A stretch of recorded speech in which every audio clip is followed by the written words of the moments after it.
This weekend, I needed to shut off for a little bit. So I got some Chipotle. Yep, big night.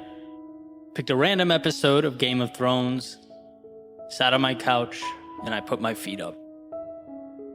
Apparently, though, the universe had other plans for me, because I swear I was a few minutes in and I heard one of the most incredible quotes I've ever heard, which sent me in 400 directions thinking about how to share it and delve into it with you guys on the podcast. So, hey, sometimes you plan to sit there and watch make-believe armies fight, and you end up instead putting together an essay.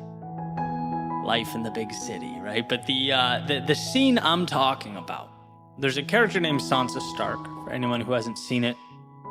And at this point in the show, she's lost her family, been away from home, essentially on the run for a long time, and was sitting by herself, kind of sulking, reminiscing, building a little replica of her old home in the snow that was on the ground as she sat there.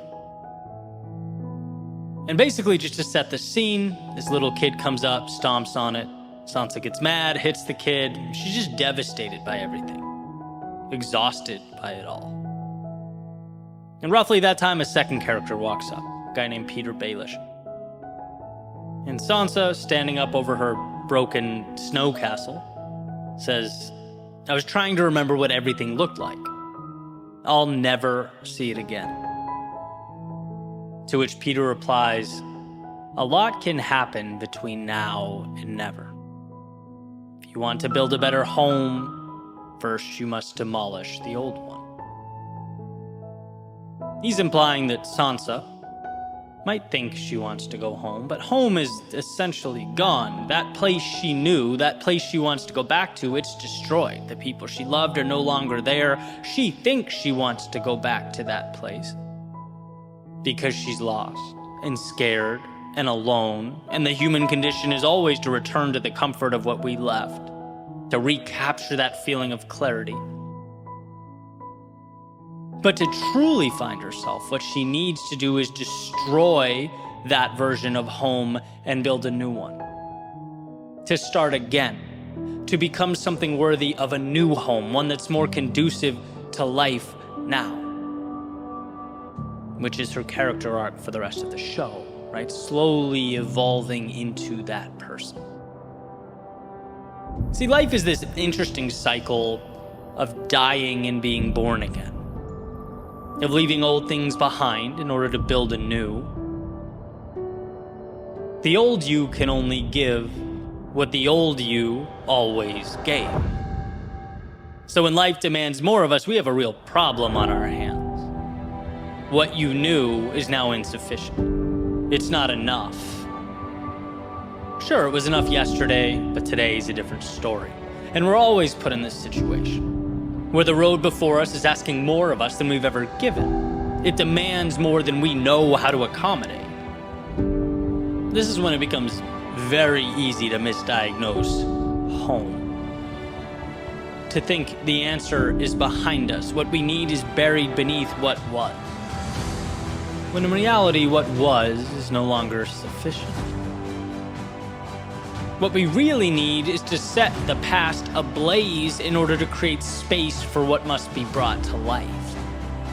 Home is an evolution, a cycle.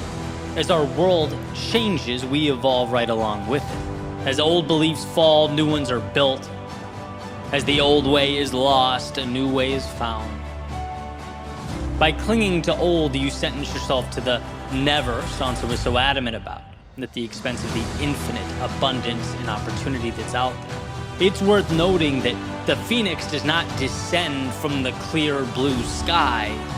He rises from the ashes. It's after the old world falls that the new one emerges. I'm not the same person I was in 2014 when I left what I was doing to do what I'm doing now. That version of me died. And then again, when I packed up my things and relocated my life and business to South Florida.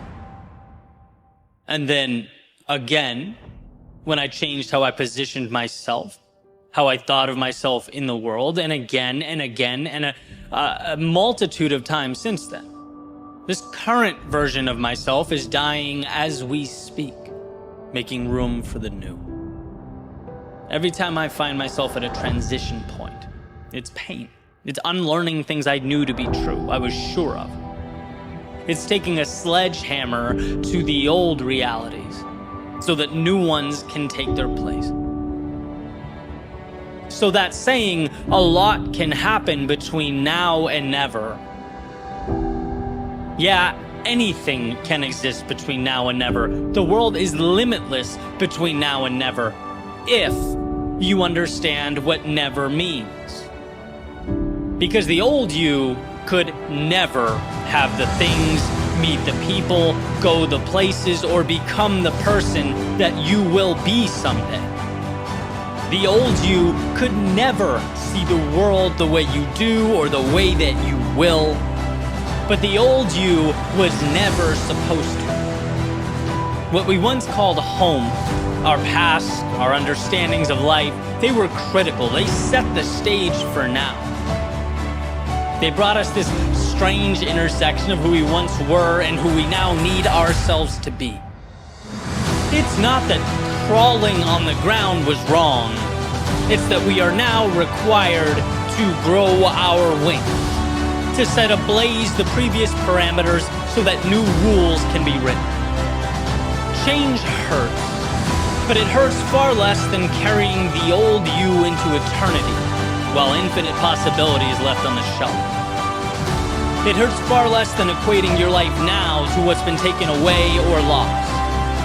Rise from the ashes of what was. Life will ask you to be better, more capable. It will ask you for more. Meet its call.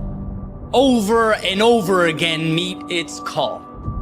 For anyone willing to let go of the old and give life to the new, a lot can happen between now and never.